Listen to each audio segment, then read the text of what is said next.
Los Miserables. Tomo 2. Cosette. Libro primero. Waterloo. Capítulo 10. La meseta de Mont Saint-Jean. Al mismo tiempo que el barranco, la batería se había desemboscado.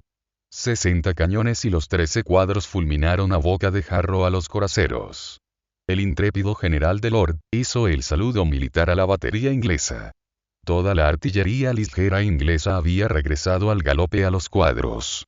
Los coraceros no tuvieron ni un instante de vacilación. El desastre del barranco los había diezmado, pero no desanimado. Eran de estos hombres que, cuando disminuyen en número, crecen en valor. La columna Wattier era la única que había sufrido el desastre.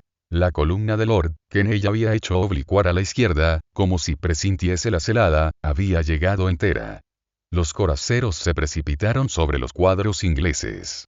A galope tendido, las bridas sueltas, el sable entre los dientes, las pistolas en la mano, tal fue el ataque. Hay momentos en las batallas en los que el alma endurece al hombre hasta cambiar al soldado en estatua, y en los que toda esta carne se hace granito. Los batallones ingleses, terriblemente atacados, no se movieron. Entonces aquello fue terrible. Todos los frentes de los cuadros ingleses fueron atacados a la vez. Un torbellino frenético los envolvió. Esta fría infantería inglesa permaneció impasible. La primera fila, rodilla en tierra, recibía a los coraceros con la bayoneta, la segunda fila los fusilaba. Detrás de la segunda fila, los artilleros cargaban las piezas, el frente del cuadro se abría, dejaba pasar una erupción de metralla, y se cerraba de nuevo. Los coraceros respondían aplastando a sus enemigos. Sus grandes caballos se encabritaban, pasaban por encima de las filas, saltaban sobre las bayonetas y caían como gigantes en medio de aquellos 4 muros vivientes. Las granadas hacían claros en los coraceros hacían brechas en los cuadros. Hileras de hombres desaparecían barridas por los caballos. De ahí una disparidad de heridas que tal vez no se haya visto en ninguna otra parte.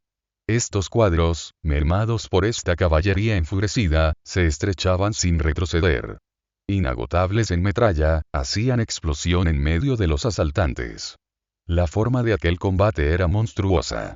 Aquellos cuadros no eran ya batallones, eran cráteres. Aquellos coraceros no eran ya una caballería, eran una tempestad. Cada cuadro era un volcán atacado por una nube. La lava combatía con el rayo. El cuadro extremo de la derecha, el más expuesto de todos, por estar aislado, fue casi aniquilado desde los primeros choques. Estaba formado por el regimiento número 75 de Highlanders. El tañedor de cornamusa en el centro, mientras se exterminaban en torno suyo, bajando con inadvertencia profunda su mirada melancólica llena del reflejo de los bosques y de los lagos, sentado sobre un tambor, con su odre bajo el brazo, tocaba los aires de la montaña. Aquellos escoceses morían pensando en Ben Lothian, igual que los griegos recordando a Argos. El sable de un coracero, abatiendo la cornamusa y el brazo que la llevaba, hizo cesar el canto, matando al cantor. Los coraceros, relativamente poco numerosos, disminuidos por la catástrofe del barranco, tenían contra ellos a casi todo el ejército inglés, pero se multiplicaban, cada hombre valiendo por 10. No obstante, algunos batallones hanoverianos comenzaban a replegarse. Wellington lo vio, y pensó en su caballería. Si Napoleón en aquel mismo instante hubiese pensado en su infantería, habría ganado la batalla. Este olvido fue su error fatal. De repente, los coraceros, asaltantes, se sintieron asaltados. La caballería inglesa estaba a sus espaldas. Ante ellos los cuadros, detrás de ellos Somerset. Somerset eran los 1400 guardias dragones.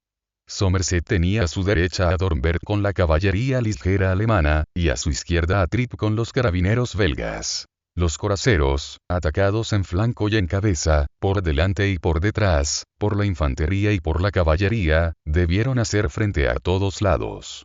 ¿Qué les importaba? Eran un torbellino. Su valor se hizo inexplicable.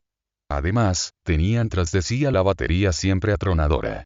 Esto era así preciso para que aquellos hombres pudieran ser heridos por la espalda. Una de sus corazas, agujereada por una bala de cañón en el omóplato izquierdo, se conserva en la colección del Museo de Waterloo. Para tales franceses, se precisaba nada menos que tales ingleses. Ya no fue una batalla, fue una visión, una furia, una ira vertiginosa de almas y de coraje, un huracán de espadas relampagueantes. En un instante, los 1400 guardias de dragones no fueron más que 800. Fuller, su teniente coronel, cayó muerto. Ney acudió con los lanceros y los cazadores de Lefebvre Desnouettes. La meseta de Mont Saint-Jean fue tomada, perdida y vuelta a tomar. Los coraceros dejaban a la caballería para volverse contra la infantería, o, por mejor decir, toda aquella formidable batahola de combatientes se acogotaban unos a otros sin soltarse. Los cuadros continuaban resistiendo. Hubo 12 asaltos. Ney tuvo 4 caballos muertos bajo él. La mitad de los coraceros se quedó en la meseta. Esta lucha duró 2 horas. El ejército inglés quedó profundamente quebrantado. Nadie duda de que si los coraceros no hubiesen sido debilitados en su primer choque por el desastre de la cañada, habrían derrotado el centro y decidido la victoria.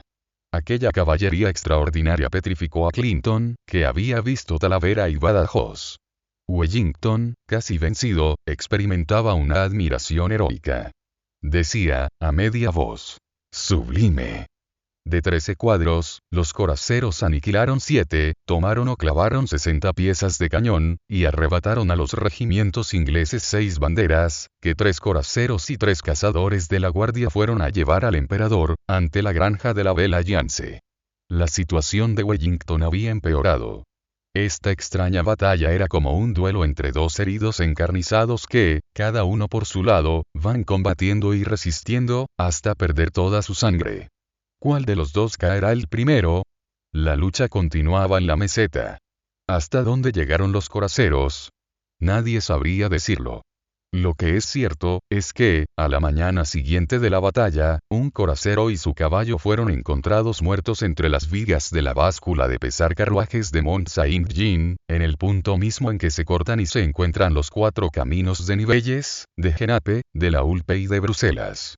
Aquel jinete había atravesado las líneas enemigas. Uno de los hombres que levantaron el cadáver vive aún en Mont Saint-Jean. Se llama Deace. Tenía entonces 18 años. Wellington se daba cuenta de que iba decayendo. La crisis estaba próxima. Los coraceros no habían tenido éxito, puesto que el centro inglés no había sido hundido. En posesión todos de la meseta, en realidad nadie la poseía y, en suma, los ingleses conservaban la mayor parte de ella. Wellington tenía la aldea y la llanura culminante. Ney tenía solamente la cresta y la pendiente. Ambas partes parecían haber echado raíces en aquel fúnebre suelo. Pero el debilitamiento de los ingleses parecía irremediable. La hemorragia de aquel ejército era horrible. Kempt, en el ala izquierda, reclamaba refuerzos. «No los hay», respondía Wellington, «que muera en su puesto». Casi en el mismo instante, coincidencia singular que pinta el agotamiento de fuerzas de los 2 ejércitos, Ney pedía infantería a Napoleón, y Napoleón exclamaba: «¿Infantería? ¿De dónde quiere que la saque? ¿Quiere que la haga yo?». No obstante, el ejército inglés era el enfermo más en peligro. Los empujes furiosos de estos grandes escuadrones de corazas de hierro y de pechos de acero había barrido a la infantería. Algunos hombres alrededor de una bandera señalaban el lugar donde hubo un regimiento. Había batallón que no estaba mandado más que por un capitán o por un teniente. La división Alten, tan maltratada en la Haie Sainte, estaba casi destruida. Los intrépidos belgas de la brigada Van Kieuze, cubrían con sus cuerpos los campos de centeno a lo largo del camino de Nivelles. No quedaba casi nada de aquellos granaderos holandeses que, en 1811, mezclados en España con nuestras filas, combatían contra Wellington, y que, en 1815, unidos a los ingleses, combatían contra Napoleón. La pérdida de oficiales era considerable. Lorxbridge, que al día siguiente hizo enterrar su pierna, tenía la rodilla destrozada.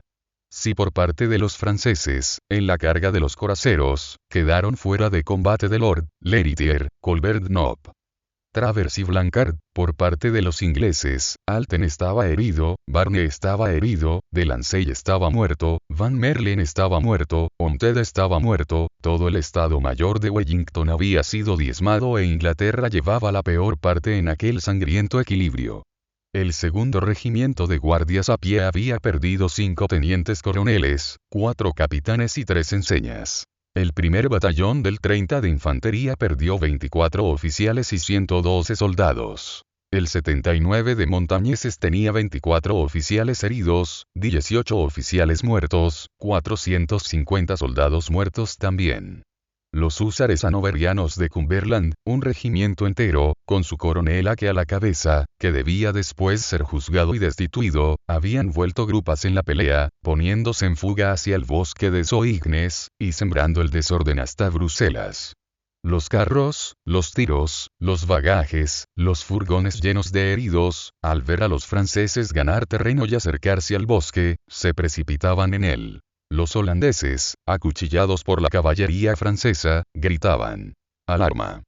Desde Bertcourt hasta Groenendael, en una longitud de cerca de 2 leguas en dirección a Bruselas, había, según dicen testigos que aún existen, un amontonamiento de fugitivos. El pánico fue tal, que se contagió al príncipe de Condé, en Malinas, y a Luis XVIII en Gante. A excepción de la débil reserva escalonada detrás de la ambulancia establecida en la granja de Mont-Saint-Jean y de las brigadas Vivian y Vandeleur que flanqueaban el ala izquierda. Wellington no tenía ya caballería. Muchas de las baterías estaban desmontadas. Estos hechos han sido confesados por Siborne. Y Pringle, exagerando el desastre, ha llegado a decir que el ejército anglo-holandés había quedado reducido a 34.000 hombres. El duque de Hierro, permanecía tranquilo, pero sus labios se habían vuelto lívidos, el comisario austriaco Vincent, y el comisario español Álava, presentes en la batalla en el Estado Mayor inglés, creían perdido al duque. A las 5, sacó Wellington su reloj y se le oyó murmurar estas palabras sombrías: Blücher, o la noche. Fue en este momento cuando se vio brillar una línea lejana de bayonetas, en las alturas del lado de Frischemont.